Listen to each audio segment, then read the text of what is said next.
If you lower your thermostat at night to save money, you might be unknowingly placing a significant biological strain on your cat. Winter affects felines far more than most owners realize, and almost everyone slips into the same subtle winter mistakes. The challenge is that cats suffer silently. They rarely shiver until they are already in advanced hypothermia, and they won't vocalize when their kidneys are working overtime to conserve water. While you are insulated under a heavy duvet, your cat is adapting to an indoor environment that has physiologically changed. Today, we are moving beyond simple comfort tips. We are analyzing the impact on renal health, the potential hepatic stress from holiday scents, and a dermatological condition veterinarians call toasted skin syndrome. If you do number 3, you might be creating a source of chronic anxiety through static shocks. But if you ignore number 1, you could be adding unnecessary stress to their vital organs every single night. Let's decode the biology of winter survival. Point 1. The renal vasoconstriction. Let's start with a very common household habit, the thermostat drop. Turning the heat down to 65 or 60 degrees Fahrenheit at night is standard for many households. For humans, it's often healthy. But for a cat, particularly a senior one, this drop requires a metabolic adjustment that carries a cost. Cats are descendants of desert ancestors. Their thermal neutral zone, the range where they don't burn extra calories to maintain body heat, is significantly higher than ours, between 86 and 97 degrees Fahrenheit. When the ambient temperature drops to 60 degrees, your cat isn't just feeling chilly. Their body initiates peripheral vasoconstriction.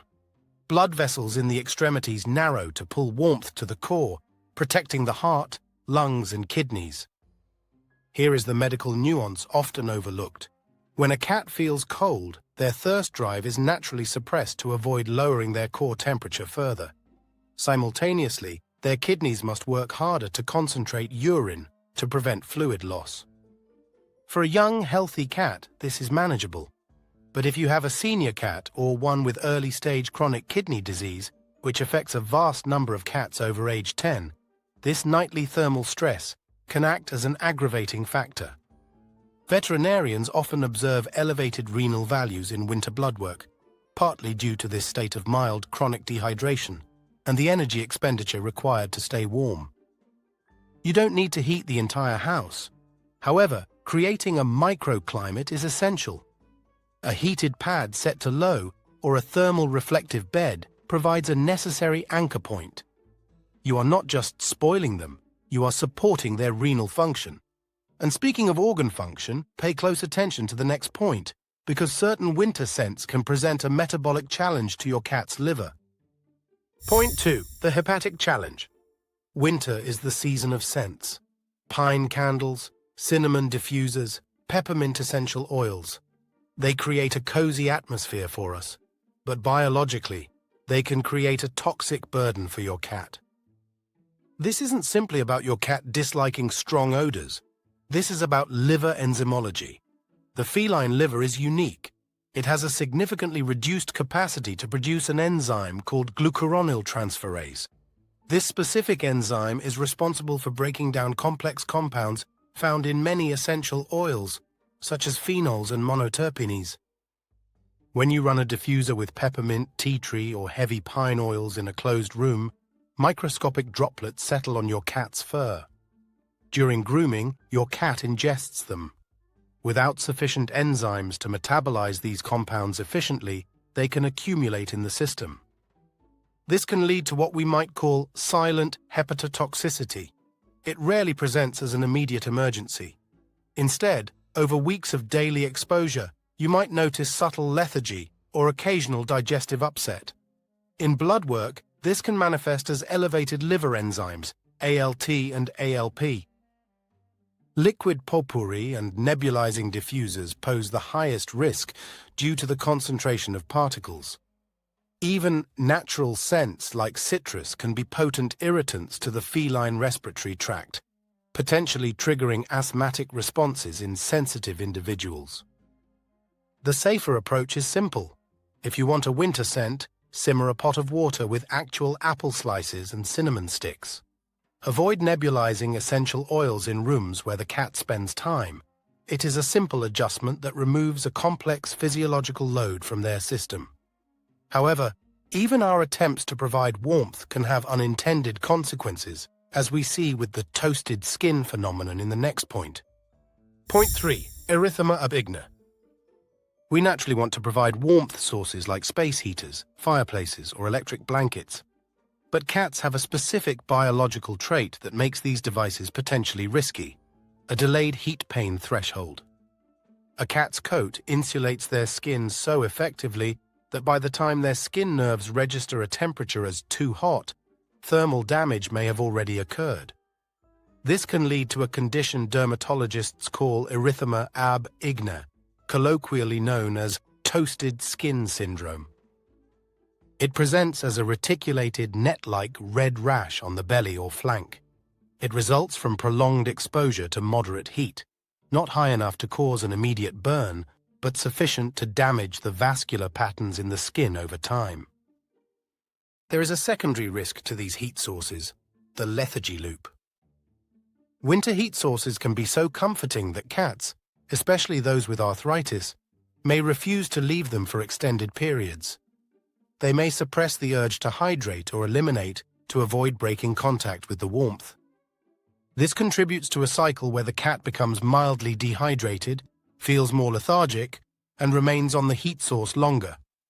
For male cats specifically, highly concentrated urine from dehydration is a known risk factor for crystal formation. If you use an electric bed, ensure it has a pressure sensor or a safety timer. Never allow a cat to sleep directly against a space heater or radiator. Always place a buffer, like a thick towel, between the source and the cat. The goal is gentle warmth, not intense heat. Point 4. The cortisol spike. This sounds like a minor annoyance, but biologically it can become a source of chronic anxiety, static electricity. In winter, indoor humidity drops significantly. When you walk across a rug and touch your cat's ear, a spark discharges. To us, it's a mild surprise. To a cat, possessing thousands of highly sensitive nerve endings in their skin and whiskers, it is a sharp, startling sensation, often delivered by the person they trust most. The behavioral fallout can be significant. If this occurs repeatedly, the cat's amygdala, the brain's fear center, may form a negative association. An approaching hand predicts discomfort. You might notice your cat flinching when you reach for them in January, or avoiding contact. They aren't necessarily being moody. They may be exhibiting avoidance behavior to prevent the shock. This creates low-level chronic stress.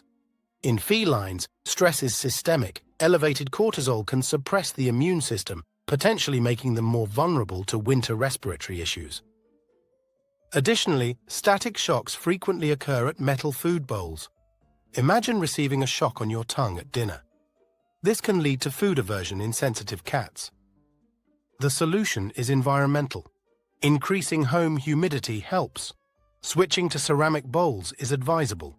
And a pro tip: discharge the static by touching a wooden surface or wall before petting your cat. It preserves the trust in your physical bond.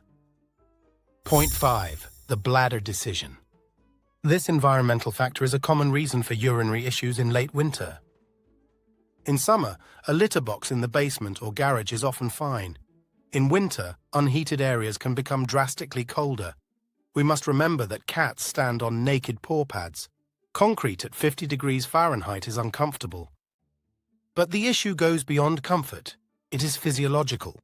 When a cat faces a cold draft or a freezing floor, they may instinctively delay urination.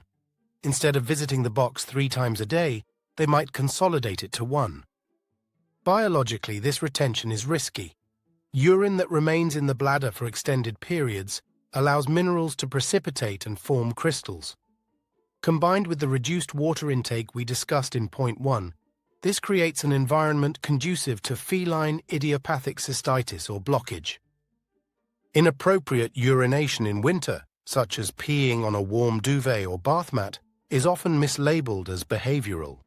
In many cases, the cat is seeking a location where they can eliminate without thermal discomfort.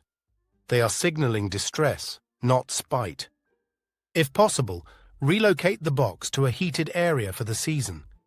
If it must remain in a cold zone, insulate underneath it with a rug and consider a small safe area heater nearby. Do not force them to choose between thermal comfort and bladder relief. Point 6. The UV illusion. Seeing a cat in a sunbeam looks like pure bliss. However, winter sun exposure carries two specific biological considerations, particularly for senior cats. First, the thermal shift. A cat sleeping in direct sunlight through glass can experience surface temperatures exceeding 120 degrees Fahrenheit. When they move away or the sun sets, they may step into a room that is 68 degrees. For a young cat, this is negligible. For a geriatric cat with less efficient vascular regulation, this rapid expansion and contraction of blood vessels places a demand on their energy reserves and circulatory system. Second, the glare factor. Snow can reflect up to 80% of UV rays. If your cat sits in a window facing a snowy yard, the light intensity is amplified. While cataracts are primarily genetic, chronic exposure to high-intensity reflection can contribute to retinal stress. More immediately, it causes eye strain. If you observe your cat squinting or having watery eyes after window time, it may be light sensitivity rather than allergies. Monitor their window time. Ensure they have a retreat that is warm but offers shade. And for white cats or hairless breeds like the Sphinx, winter sun can still cause solar dermatitis on ear tips. Sunburn is not just a summer risk. Point 7. The caloric balance. There is a common belief that cats inevitably gain weight in winter, leading owners to reduce food. The reality is more nuanced. While indoor cats may be less active, the physiological effort to maintain body temperature in a cooler house requires energy. Thermoregulation burns calories. If you feed a strict, calorie-restricted diet calculated for summer activity levels, a cat in a cool house might experience a mild energy deficit. This often shows in the coat quality. A lack of sufficient fatty acids can lead to dry, brittle fur and flaky skin, reducing the coat's insulating properties. A poor coat makes them colder, increasing the caloric burn, a self-perpetuating cycle. Conversely, a bored, cold cat may eat simply to generate the heat increment of feeding, the body heat produced by digestion. The mistake is keeping the diet static without observation. Check your cat's body condition score. If you can feel the spine and ribs more prominently in January, they may require a slight caloric increase. An omega-3 supplement in winter is often beneficial, improving coat insulation and helping lubricate joints, which leads us to our final critical point. Point 8. The barometric pressure. This is the silent suffering alluded to in the introduction. Statistics show that 90% of cats over age 12 have some degree of osteoarthritis. In summer, they may manage well. In winter, drops in barometric pressure can cause tissue expansion in joint capsules, increasing pressure on nerves. Additionally, cold temperatures can increase the viscosity of synovial fluid, making joints feel stiffer. Cats are masters of masking orthopedic pain. In nature, showing weakness is dangerous. They will rarely limp. Instead, they will modify their behavior. They stop jumping onto high counters. They use a chair as an intermediate step. They hesitate on stairs. They sleep more. Owners often misinterpret this as just slowing down due to winter or hibernation mode. In reality, it is often pain management. If ignored, this can lead to wind-up pain, where the nervous system becomes hypersensitive. Winter is the ideal time to discuss joint support with your vet. Building ramps, providing heated resting spots near the floor, and engaging in gentle play are crucial. Movement generates heat and keeps joints lubricated. A sedentary cat in winter is often a stiff, painful cat. Conclusion, from owner to guardian. Winter does not have to be a season of physiological stress for your cat. By managing humidity, monitoring the microclimate for seniors, avoiding respiratory irritants, and respecting their thermoregulatory needs, you protect their long-term health. You are shifting from a passive owner to a proactive guardian. However, as we discussed, cats are evolutionary experts at hiding discomfort. The arthritis, the subtle kidney stress, they mask it until it becomes critical. However, there is one more truth about cats that almost no one talks about, and it's hiding in plain sight. Among all felines, there is one group whose biology, resilience, and silent intelligence break every rule we thought we knew. I'm talking about black cats. Their genetics aren't just about color. Scientists have found links between their coat DNA and possible disease resistance. Their minds, behavior, survival history, and the myths that shaped their fate reveal a story that is far bigger than superstition.